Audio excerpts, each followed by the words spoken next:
The Persian wars are over. Greece is no longer in peril. But Athens is not done with the Persians.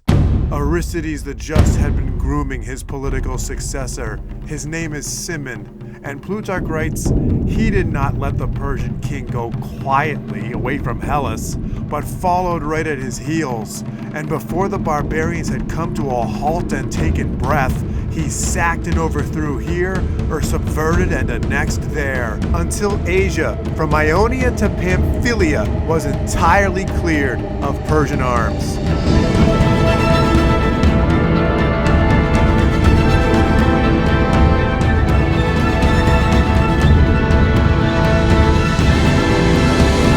These achievements of Cimon began in Thrace, where Plutarch writes, men of rank among the Persians held possession of Eion and were harassing the Hellenes in that vicinity.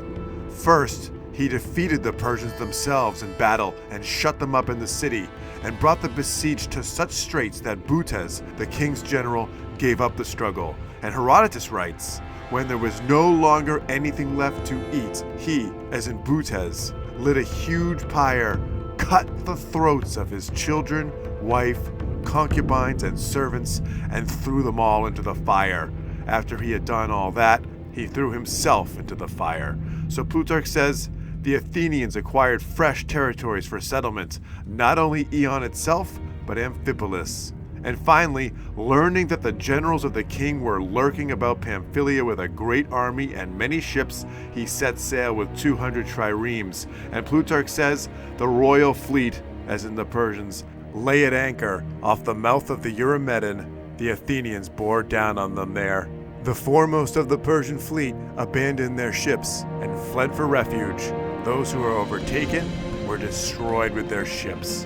While Cimon had a naval victory in hand with the capture of 200 Persian ships, Plutarch continues, when the enemy's land forces marched threateningly down to the sea, Cimon saw that his men were exalted by the impetus and pride of their victory, and eager to come to close quarters with the barbarians, he landed.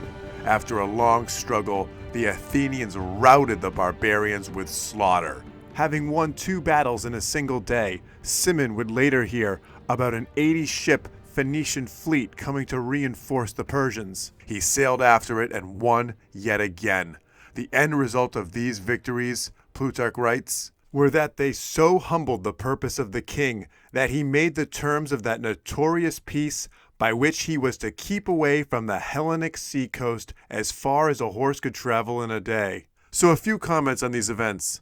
The self-immolation that we just read about from Butes in the city of Eion occurs in various places throughout history. During the reign of Augustus, the Romans under Germanicus watched Dalmatian women grab their babies and jump into the flames of their own burning town in Arduba in modern-day Bosnia, and that's recorded in Cassius Dio, Book 56:15.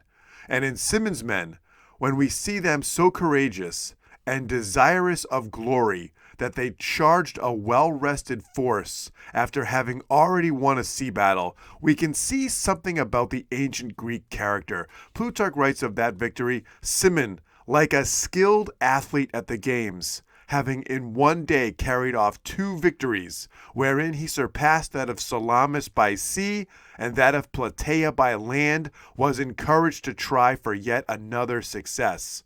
This shows how driven the Greeks were by a sense of competition. Cimon and his soldiers were trying to outdo the campaigns of their predecessors. We see a discussion of this urge to surpass in the beginning of Hesiod's Works and Days. He writes, so there was not just one birth of strifes after all, but upon the earth there are 2 strifes. One of these a man would praise once he got to know it. In the roots of the earth, it is much better for men. It rouses even the helpless man to work. For a man who is not working, but who looks at some other man, a rich one, who is hastening to plow and plant and set his house in order, he envies him. And this strife is good for mortals. What is this but the spirit of competition? Francois Lisserag writes in his book on Greek vase painting, the Greek word athlon in the singular designates the prize which one carries off. And he also writes, the words designating the sort of activities which we would call sports refer to the competition, to the battle, and the prize. And this is shown in an almost comic scene in Book 23 of the Iliad, when the Greeks participate in funeral games for Patroclus. Homer writes, Achilles held the armies on the spot and brought from his ships the trophies for the contests, cauldrons and tripods, stallions, mules, and cattle with massive heads, women sashed and lovely and gleaming gray iron. First, for the fastest charioteers, he set out glittering prizes, a woman to lead away, flawless, skilled in crafts, and a two-eared tripod. So Achilles brought with him prizes to war, just in case some games broke out. The Greeks were competitive even in their dramas, for Cimon himself sat in judgment between two plays, one by Aeschylus and the other by the younger Sophocles. Plutarch writes, when Sophocles, still a young man, entered the lists with his first plays, Athenian, the Archon, seeing that the spirit of rivalry and partisanship ran high among the spectators, did not appoint the judges of the contest as usual by lot. But when Cimon and his fellow generals advanced into the theater, he would not suffer them to depart, but forced them to sit as judges, and it was Sophocles who won the day. So the Athenians could not just watch a play. Someone had to win. So the wealth that flowed into Athens because of Cimon's military exploits funded the city's projects and changed Athenian culture. Plutarch writes, it was he who first embellished the upper city with those fine and ornamental places of exercise and resort, which they afterwards so much frequented and delighted in. The Greeks had a unique understanding of the physical and the mental. The philosophers paid attention to their bodies. Diogenes tells us about Socrates that he took care to exercise his body and kept in good condition. And when we read about ancient Athens, it is difficult at times not to picture the place as though it were a health spa where both mind and body were in continual cultivation. Plutarch continues to tell us about Cimon's contributions. He set the marketplace with plane trees, and the academy, which was before a bare, dry, and dirty spot, he converted into a well-watered grove, with shady alleys to walk in and open courses for races. And to assist the people to attend to their noble pursuits, Cimon went further still, writes Plutarch. He pulled down all the enclosures of his gardens and grounds, that strangers and the needy of his fellow citizens might gather of his fruits freely. And he would even walk around with 2 or 3 finely dressed servants, and if they came across someone who was poor, he would command them to exchange clothes with the man. In all this, he seems to have been an excellent political heir to the great Aristides. But all the benefices that Cimon bestowed embarrassed a certain politician on the rise by the name of Pericles. And Plutarch writes in his Life of Pericles, finding himself come short of his competitor, that is Pericles coming short of Cimon, in wealth and money, by which advantages the other was enabled to take care of the poor, inviting every day some one or other of the citizens that was in want to supper, Pericles, thus outdone in popular arts, turned to the distribution of public moneys, and in a short time had bought the people. Now, Cimon's politics were similar to those of Aristides and Cleisthenes, which were aristocratical. And on the other side, there had been Themistocles, whose successor was Ephialtes, who Aristotle tells us, as of 462 BC, was acting as head of the people, and that he stripped the council, which is to say, the Areopagus, of all its added powers which made it the safeguard of the Constitution. The branch of government, which was really a combination of our Senate and the federal bureaucracy together, that's the Areopagus, and it was responsible for administering the government, was essentially stripped of its power, and as Plutarch writes, the government was reduced to a perfect democracy. Cimon opposed these things, just like Aristides would have. So for a time, Aristides and Cimon were political allies, with Cimon out on campaign and Aristides contributing politically at home. But when Aristides died, Pericles and the popular party saw an opportunity. Plutarch writes, when Aristides was now dead and Themistocles driven out, and Cimon was for the most part kept abroad by the expeditions he made in parts out of Greece. Pericles, seeing things in this posture, now advanced and took his side, not with the rich and few, but with the many and poor, contrary to his natural bent, which was far from democratical. So we had just read about the results of this. The Areopagus lost its power, and as Plutarch writes, the multitude broke loose, as it were, and overthrew all the ancient laws and customs. Cimon, when he returned, seeing the authority of this great council so upset, was exceedingly troubled, and endeavored to remedy these disorders by bringing the courts of law to their former state. But when he did this, the opposing party started dusting off old rumors that he had once slept with his sister, and they also pointed out that he seemed to have a Spartan bent to him, and he did actually. Plutarch writes, he was indeed a favorer of the Lacedaemonians. And Plutarch had written about Cimon's character, that he had great nobleness and candor in his disposition, and in his character, in general, resembled rather a native of Peloponnesus than Athens. And in the way that events played out, the party of Pericles would see the opportunity to have Cimon ostracized. Here is how this happened.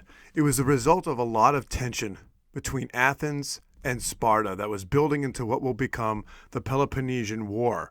The people of Thasos had revolted from the Athenians, and Cimon had defeated them and acquired for the Athenians all the mines of gold on the opposite coast. But according to Thucydides, the Thasians had appealed to Sparta and desired her to assist them by an invasion of Attica.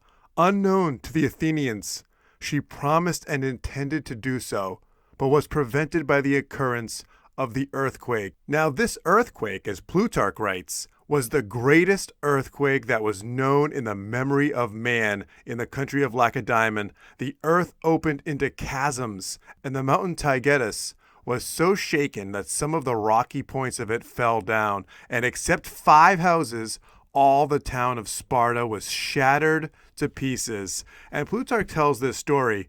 They say that a little before any motion was perceived, as the young men and the boys just grown up were exercising themselves together in the middle of the portico, a hare of a sudden started out just by them, which the young men, though all naked and daubed with oil, ran after for sport. No sooner were they gone from the place than the gymnasium fell down upon the boys who had stayed behind and killed them all. And this might be a little legendary, but if these boys hadn't run out, everyone in Sparta would have died, and they certainly would have been conquered by the Helots. Because the Helots, the Spartan slaves who had long been subdued, saw this as their opportunity to rebel. And Cimon had the idea of leading an army into the Peloponnese to aid the Spartans. But there was a falling out, and the Athenian army was sent home by the Spartans. Plutarch writes, the Athenians returned home, enraged at this usage, and vented their anger upon all those who were favorers of the Lacedaemonians, and seizing some slight occasion, they banished Cimon for 10 years. And as for the relationship between Athens and Sparta, Thucydides writes, the Athenians broke off the alliance and allied themselves with Sparta's enemy, Argus. But after Athens was defeated by Sparta at the Battle of Tanagra in 457 BC, and it just so happened that in this battle all of Cimon's associates were killed. So it has to be pointed out that as of 462 BC, Ephialtes was head of the people and was the leader of the popular party. By 457 BC, 5 years later, we find Pericles head of the people, Cimon banished, Ephialtes had been assassinated, and all of Cimon's associates had been killed. And Plutarch tells us that at least one historian by the name of Idomeneus thought all of these events were a little suspicious. And perhaps being sensitive to how all of this looked, Pericles instituted the decree that recalled Cimon's banishment. And so it was Cimon who reconciled the cities of Athens and Sparta, at least for the time being, and then he went out on a campaign against Cyprus, where he died. Plutarch writes this about his legacy. After his death, there was not one commander among the Greeks that did anything considerable against the barbarians, and instead of uniting against their common enemies, the popular leaders and partisans of war animated them against one another to that degree that none could interpose their good offices and reconcile them. And while by their mutual discord they ruined the power of Greece. And after Cimon was dead, he was honored. And Plutarch continues that in a time of famine, when the crops of their land all failed, they sent to the oracle, which commanded them not to forget Cimon, but give him the honors of a superior being. Such was the Greek commander.